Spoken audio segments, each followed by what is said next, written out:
ఇది ఇంకా ఇంపార్టెంట్. ఇందాక నేను చెప్పాను మీకు బీసీసీఐ, ఐసీసీ, అట్లాగే ఇక్కడ కూడా ఎఫ్ఎంఎస్సిఐ, ఎఫ్ఐఏ అని ఉంటాయి. వీళ్ళకి డబ్బులు కట్టడంతో పాటు ఐసీసీకి, బీసీసీఐకి కూడా ఏదైనా ఈవెంట్ అప్పుడు ఎట్లయితే ఇప్పుడు ఐపీఎల్ వాళ్ళు కూడా బీసీసీఐకి డబ్బులు కట్టాలి, అట్లాగే ఫార్ములా ఈ రేస్ ఇక్కడ అవుతున్నప్పుడు మనం కూడా వీళ్ళు కూడా వాళ్ళకి డబ్బులు కట్టాలి. ఎఫ్ఎంఎస్సిఐకి, ఎఫ్ఐఏకి డబ్బులు కట్టాలి. కొంత లైసెన్స్ అగ్రిమెంట్ అని ఉంటుంది. దానికి ఒక 74 లక్షల రూపాయలు కట్టారు. కట్టిన తర్వాత విచిత్రం ఏంటంటే ఎప్పుడైతే రేస్ క్యాన్సిల్ అయిపోయిందో, ఇది మీరు చూడాలి, ఇది ఎప్పుడైతే రేస్ క్యాన్సిల్ అయిపోయిందో, అయిపోయిన తర్వాత ఎఫ్ఐఏ వాళ్ళు అంటే ఫెడరేషన్ ఆఫ్ ఇంటర్నేషనల్ ఆటోమొబైల్ వాళ్ళు ఆ డబ్బులు ఎఫ్ఎంఎస్సిఐకి పంపించేసారు. రేస్ క్యాన్సిల్ అయింది, ఈ పైసలు మాకు అవసరం లేదు అని చెప్పి 74 లక్షల రూపాయలు లేకపోతే ఏదో మొత్తం అమౌంట్ కరెక్ట్లీ నాట్ నోన్ పంపించిగో ఆ ఈమెయిల్. ఇది ఎఫ్ఐఏ నుంచి ఎఫ్ఎంఎస్సిఐకి పైసలు పంపించేసారు వాపస్. Federation of motor sports club in ఇండియాకు పైసలు కూడా వాపస్ ఇచ్చారు. వీళ్ళు ఇప్పటికి 20 సార్లు దానకిషోర్ గారిని అడుగుతున్నారు, బాబు ఈ పైసలు వాపస్ తీసుకో, మీ డబ్బులు మీరు వాపస్ తీసుకోండి అని అడుగుతున్నారు. వీళ్ళు సమాధానం లేదు. ఎందుకు ఇదంతా ఎందుకు అంటే వీళ్ళ ఎజెండా ఒకటే, ఏదో జరిగింది. ఏం జరిగింది ఇందులో? నాకు నిజంగా బిగ్గెస్ట్ జోక్ ఎక్కడ అనిపిస్తుందంటే ఏసీబీ అట, ఏసీబీ కేసు అట. ఇలా కరప్షన్ ఎక్కడ ఉంది ఇప్పుడు మీరు చెప్పండి నాకు. 55 కోట్లు మనం కట్టినాం, కట్టిన డబ్బులు వాళ్ళకు ముట్టినాయని వాళ్ళు చెప్తున్నారు. లైసెన్స్ డబ్బులు వాళ్ళు వాపస్ ఇచ్చినామని వాళ్ళే చెప్తున్నారు. ఇది ఏది కూడా గవర్నమెంట్ బయట పెడతలేదు. ఇవన్నీ దాచి దొంగ కేసు పెట్టి ఏదో జరిగింది నేరం, ఏదో అన్యాయం జరిగింది అని బట్టగాల్చి మీదేసే ఒక లత్కోర్ ప్రయత్నం రేవంత్ రెడ్డి ప్రభుత్వం చేస్తున్నది. ఇది మా వాళ్ళకు తెలవాలి, ముఖ్యంగా మా తెలంగాణ ప్రజలు ఎవరైతే, సోదరులు ఎవరైతే మమ్మల్ని గెలిపించినరో, ఎవరైతే ఇవాళ మమ్మల్ని ప్రధాన ప్రతిపక్షంగా కూర్చోబెట్టినరో వాళ్ళకి తెలవాలి. See, let me ask you, you guys should know this. This is a straightforward equation. HMDA account Indian Overseas Bank లో ఉంది. అందులోకి వెళ్ళి డైరెక్ట్గా డబ్బులు ట్రాన్స్ఫర్ అయినాయి, తబాదలు అయినాయి. ఇండియన్ ఓవర్సీస్ బ్యాంక్ అనేది నేషనలైజ్డ్ బ్యాంక్, అదేం ప్రైవేట్ బ్యాంక్ కాదు, చిన్న చిత్కా బ్యాంక్ కాదు.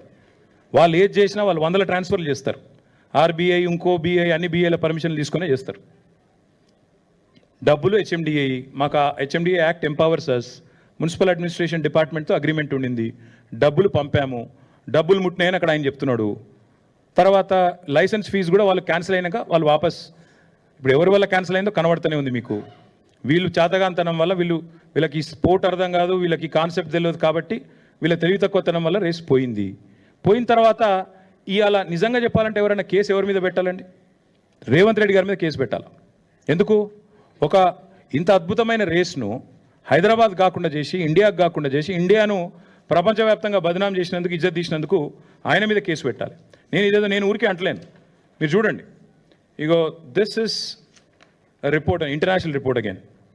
దీని క్యాన్సిలేషన్ వల్ల ప్రపంచవ్యాప్తంగా మనకు సిగ్గు, it is a shameful thing. ఇండియాకి జరిగే నష్టం ఇది. మోటార్ స్పోర్ట్స్ డ్రైవర్లు వాళ్ళందరూ మాట్లాడిన మాట. నేను అనేదల్లా నాకు అర్థం కాదు. ఇంకొక మాట కూడా చెప్పాలి చివరిగా, చాలా ఇంపార్టెంట్ ఇది.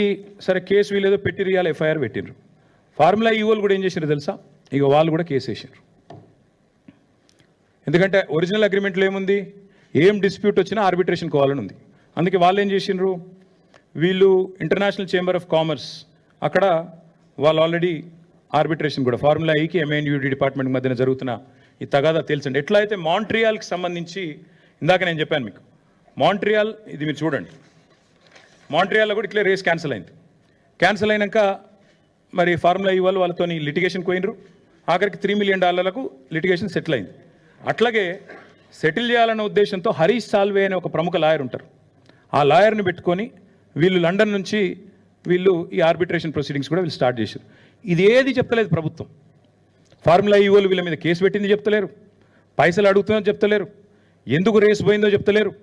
ఆ పైసలు నిక్షేపంగా ఉన్నాయి, మొదటి 2 ఇన్స్టాల్మెంట్లు అక్కడనే వాళ్ళ దగ్గర ముట్టినాయి అని వాళ్ళు పంపిన రిసీట్లు చూపెడతలేరు.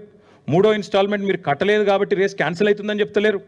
ఆఖరికి ఎఫ్ఎంఎస్సిఐ దగ్గర వచ్చిన పైసలు, వాపస్ వచ్చిన పైసలు అవి తీసుకుంటందుకు కూడా వీళ్ళు ముందుకు వస్తలేరు. This is the fact of the matter. ఇందులో ఇప్పుడు కరప్షన్ ఎక్కడుంది, కాకరకాయ ఎక్కడుంది, కేసు ఎక్కడిది, మన్నెక్కడిది నాకైతే అర్థమవుతలేదు. ఇక మీకేమైనా అర్థమైతే నాకు తెలియదు. కానీ ఇందులో ఏసీబీ అట. ఏసీబీ అంటే ఏంటంటే యాంటీ కరప్షన్ బ్యూరో. కరప్షన్ లేనప్పుడు ఏసీబీ ఎడికి వస్తుంది?